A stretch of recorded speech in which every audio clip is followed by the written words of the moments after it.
going on, Jerome's? So rocking this awesome kit sent by my buddy Howard all the way from across the pond. He's a fan of Leeds United, but don't hold that against him. He's a Vikings season ticket holder. Awesome as that. But all right, so this is the English national team's kit. I feel like this is treason. Like, do I gotta be worried? I have to lawyer up? I don't know, man. But either way, like, so this is a Harry Kane jersey. Harry Kane's card, part of Wolfenshire. Now, personally, as a Liverpool fan, I mean, Trent Alexander-Arnold, Steve Gerrard, Jumpin' James Milner, Michael Owen. I don't know, man. But either way, very appreciative, and the Jeromes really are the best. Howard, rockstar, man. Can't wait to grab a couple of pints. Well, what's it called when it's like the 64 ouncer? I don't know. We'll hoist a couple when you get back here. Anyways, speaking of hoisting, I have no segue. Anyways, Vikings are moving wide receiver N'Keal Harry, former first-round pick out of Arizona State, to tight end, announced by Kevin O'Connell on Tuesday when he was feeding the local media jackals. Kevin Seifert, who is not Carl Gershmidt. An interesting personnel idea that came to light today. The Vikings still list N'Keal Harry as a wide receiver, but he's working with the tight ends to see if he can contribute there. Former number one pick of the Patriots, Harry is listed at 6'4", 225 pounds. Now, yes, I mean, part of this is, Hawkinson up on blocks and them looking for, some help there, and also a potential logjam behind Jefferson and Addison at wide receiver. Purple Suasion continued on with the O'Connell quote, N'Keal is really fired up about it. He's attacked the process long before we got started in the offseason program. So this is something that they implemented at the end of the season, thinking about outside the box, like, hey, all right, so Hawkinson just popped his ACL. How can we get some depth here at tight end? It's forward thinking by the staff.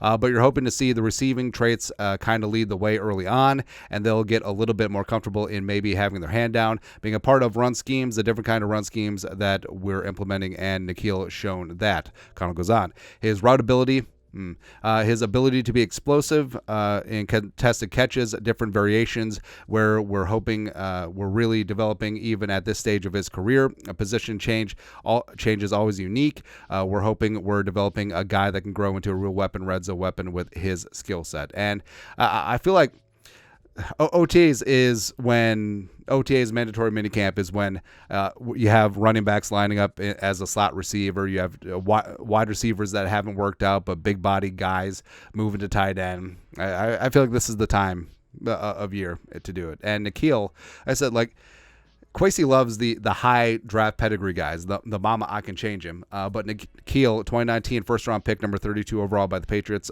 from the aforementioned Arizona State. Stops in New England. Also spent a year in Chicago, 2022. Career 64 catches, 714 yards, 5 touchdowns. Signed with the Vikings in August 2023. Spent the entire season on the practice squad, was called up for 4 games and played 8 total snaps for the Vikings, but didn't record any stats. Now, what's interesting, so looking at a scouting report from back in the day, I mean, there's some scalable traits here. So draft projection round 2, NFL comp, Allen Robinson.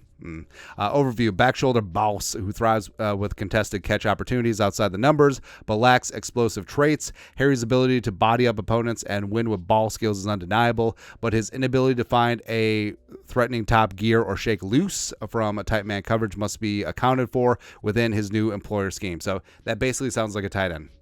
Also, this is important. His experience playing inside should help, and teams will love his impact as a run blocker. His competitiveness and ability to come down with the ball should make him a productive member of the wide receiver trio in short order. So he already has a ton of experience lining up, lining up next to the offensive line. So working from the slot as a big slot.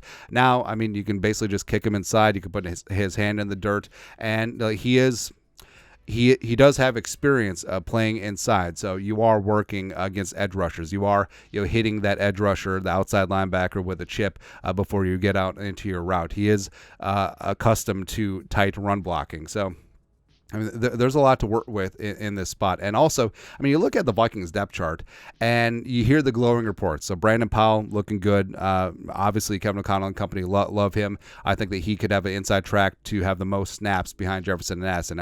I don't want to label him wide receiver 3 because I think that there will be several receivers working in there with JJ and JA, the Sons of Anarchy. Jalen Naylor, I mean, of course, this is OTAs. This is his time to shine. Trent Sherfield, the free agent. Thayer Thomas has gotten some love. Trishan Jackson was working with the ones when JJ wasn't here. So you can sort of see that it was a logjam behind the top 2 receivers in the wideout position. So N'Keal, I mean, he probably saw that too. And he says that, all right, I'm big-bodied. I can add a little bit of good weight, and I could get after things, and I could be an interesting weapon for the Vikings because they are going to be very cautious bringing Hockenson back, even though O'Connell said that the outlook looks pretty good. And Johnny Munt or Robert Tonyan being brought in. I mean, Tonyan, speaking of ACLs, like hasn't really been the same since he tore his in 2021.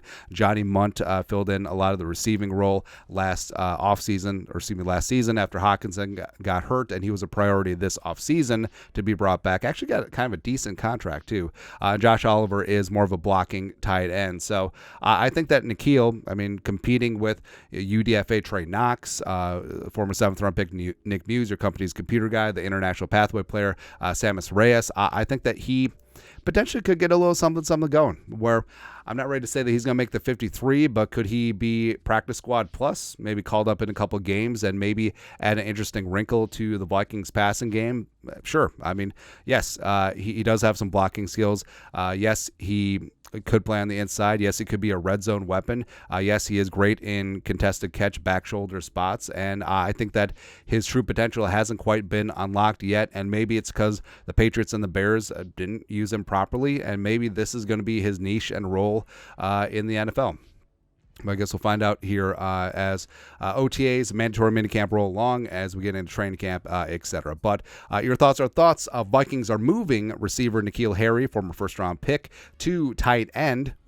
Let us know your thoughts and our thoughts in the comment section below. Subscribe for daily Vikings takes. Want to support the work? Put a little something in the Venmo. But until next time, Skol, production value.